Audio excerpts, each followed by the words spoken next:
Well, a major win tonight for Virginia parents of students with disabilities. A settlement has been reached in a months-long legal dispute over masks. Parents at a dozen schools filed a lawsuit in February when Governor Youngkin issued an executive order dropping a school mask mandate. Now, under the new settlement, families of those students can request their classmates wear masks. And tonight, dozens of Loudoun County parents are sounding off, blasting a school board they say failed their children. The school board meeting happening just hours after the district's former superintendent was in court. Northern Virginia Bureau reporter Max Marcilla was in that courthouse and is joining us live now outside that board meeting in Ashburn. Max, some parents hope the indictments handed down are just the beginning. Tell us more about that.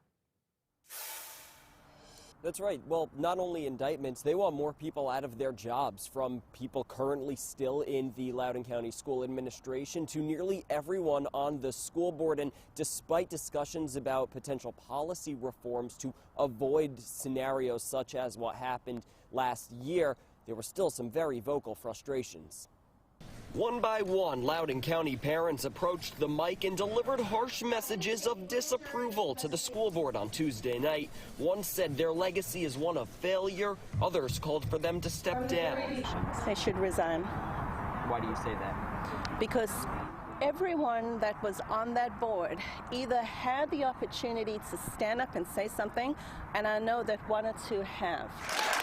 More than 70 people signed up to speak at the school board meeting. Before they did, some watched the first discussion among school board members about the recommendations from this 91-page report from a special grand jury investigating the handling of 2 sexual assaults at 2 different schools. Putting a comprehensive plan would at least help us on a path of building the confidence. But some parents say confidence can't be rebuilt with this board. They have not been transparent.